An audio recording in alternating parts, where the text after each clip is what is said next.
What I will say now and present is much more a theoretical presentation. It's not really based on empirical data.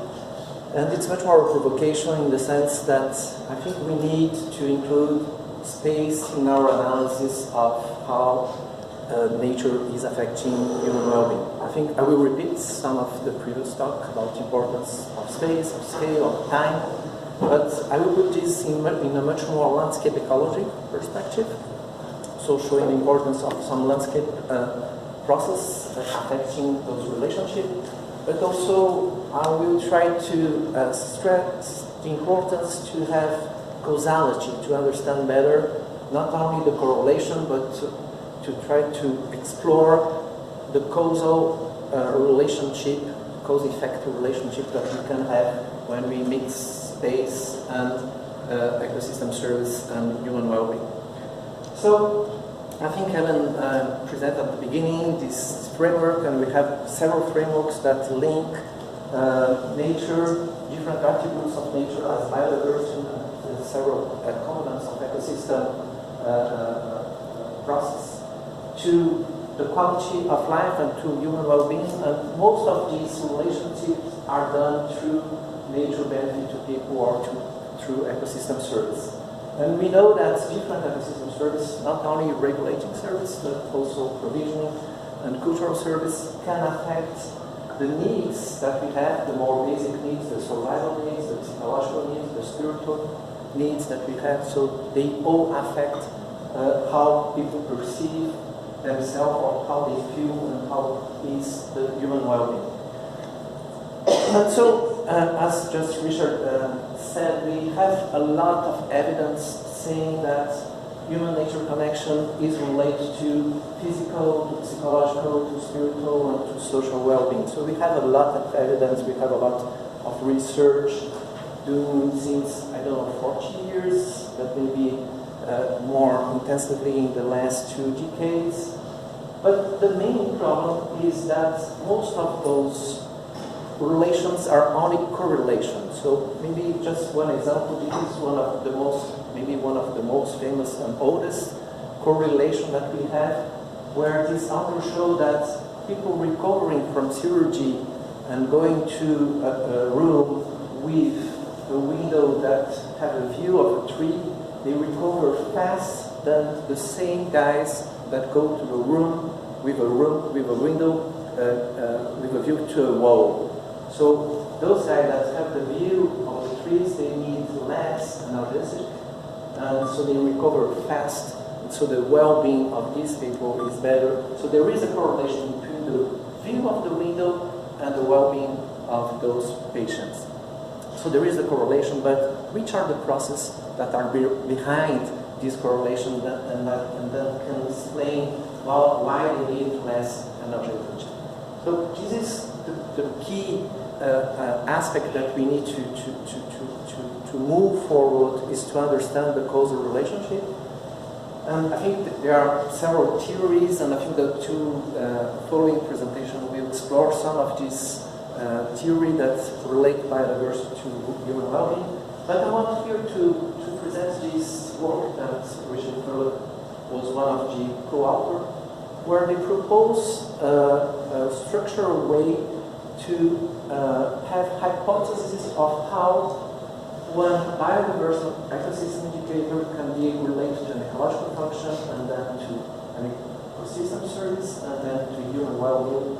And this relationship can be moderated by different factors. So, for example, we can have an hypothesis where the biomass, the vegetation biomass, can be related to the attenuation of each island.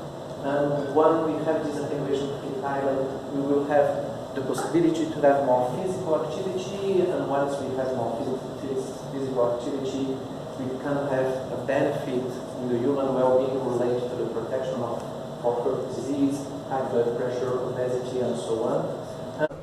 And those relationships between peak island and physical activity could be moderated by cultural norm, personal preference, physical abilities, and the physical activity can be also related to the human well-being and moderated by the type of exercise and individual factors. So this is a way that we can have a sequence of hypotheses linking one vegetation, nature, or biodiversity component to the physical human well-being.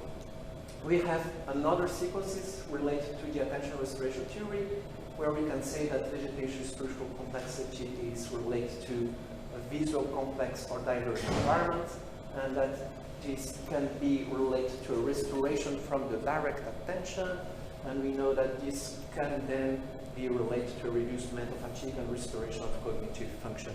And all this can be regulated to the view that we have from vegetation and to through cultural norms and individual preference. So I think this is really cool. So we can have this sequence of causal relationship, and we can understand better how each feature of nature, of biodiversity, will be related to the final output here, which is the human well-being.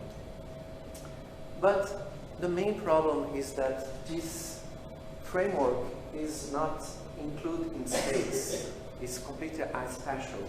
So, and space is important, and I will try to show you why space is important. So this is a region nearby Brisbane, the center of the city. And let's say that we want to understand how someone who is a resident here in this house, how this family or person will be affected positively by the nature that is in the surrounding landscape. So if we want to have this correlation, to understand this correlation, we need to understand how those people can move through the landscape and reach some nature reserves, and then we need to understand what is this nature reserve that is in the surroundings. So what is the potential of this nature reserve to provide some service for these people, and this will depend on some special characteristics as the size of the area, the structural complexity, the biodiversity, the aesthetic condition, the soundscape that can be important, the security level, at least for developing countries, that could be really important if we want to enjoy protected areas. So we have several structural components from the supply areas that could be important. But also we have so big areas, but we have also small parks nearby. We have corridors, we have the nature in the backyard, so we have this in multiple scales. So the scales of the house, in the immediate surrounding, and also in the larger scale. And obviously, to reach all those spaces, we need to understand the flows of those peoples to those areas, and those flows can have different behaviors also. It could be through corridors, it could be through roads, and so the flows are important depending on the type of displacement, if it's walking, it's by bicycle, by car, the duration, the frequency. So we have good data showing that duration and frequency are important, and also on how is nature along the route. So all these characteristics of the flows are also important. And also, it's not only about corridor. This is in São Paulo, Brazil. So we have a huge nature area here, and all the population nearby, but there is a wall just in between. So there is some barriers that can prevent people to get the benefit from the nearby nature. And finally, we also have aspects related to the demand. So who is asking for the service, which is the age, the education, the physical condition, the aesthetic preferences, the time available. So also the demand is important. So if we want to understand the provision of ecosystem service, we need to understand the links between supply areas and demand areas, and mostly of the time supply and demand areas are in different places in the space. And so to connect supply and demand areas, we need flows, or flows of humans from demand to supply areas, or flows, biological flows or abiotic flows from supply to demand areas.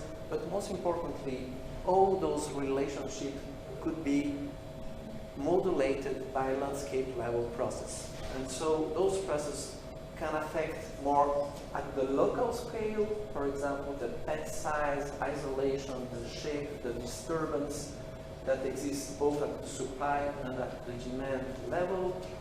That can affect also the flows.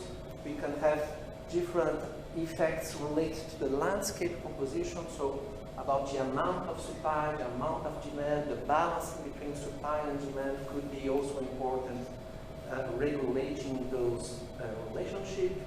We also know that the landscape connectivity, the capacity of the landscape to facilitate flows can affect also human flows through the type of the matrix, the existence of corridors or barriers, the infrastructure network, in some cases stepping stones, so we have different spatial components that can affect the flows. We also know that not only the composition but also the configuration, especially the fragmentation of supply and demand areas, the intersections of supply and demand areas, so the arrangement of those areas in space can be important, both affecting the supply, affecting the demand, and affecting the flows. And we know that all these systems will be affected by governance decisions, by policy instruments, and so on. So it's a very complex, so we have all those relationships that can be potentially affected by landscape level process.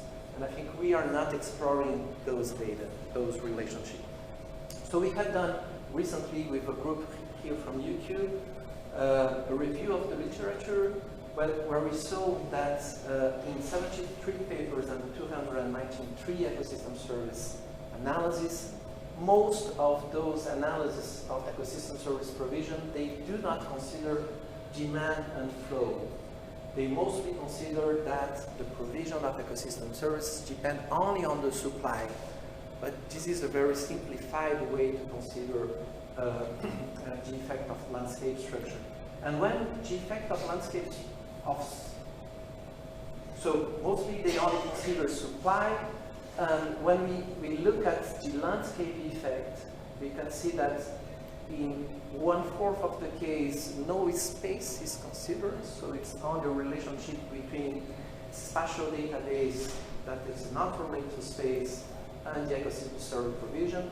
And when we have space being considered in ecosystem service provision, most of the cases, they only consider the landscape composition. And landscape composition means that we only consider what kind of landscape unit we have in the landscape and the amount of those different landscape units.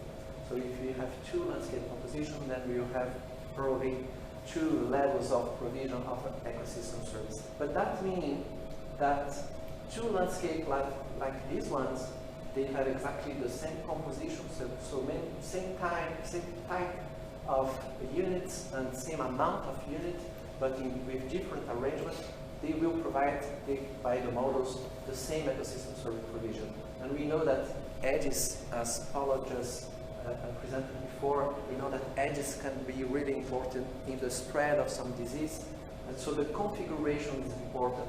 And few studies are really considering configuration, so in a spatially explicit way, how the landscape is thus providing or modulating the provision of ecosystem service, and here related to human well-being. So I think that the main challenge that we need to tackle together, and maybe we need a group with people from different perspectives to deal with this challenge, is to link these 2 frameworks, so the framework that link ecological function to ecosystem service and then to human well-being, to the framework that see those relationships in space, so considering supply, demand, and flow, and to understand how landscape level process will then modulate those flows that will then affect those relationships. I think that this is a main challenge that I'm not seeing in the literature, and I think that maybe our group can move forward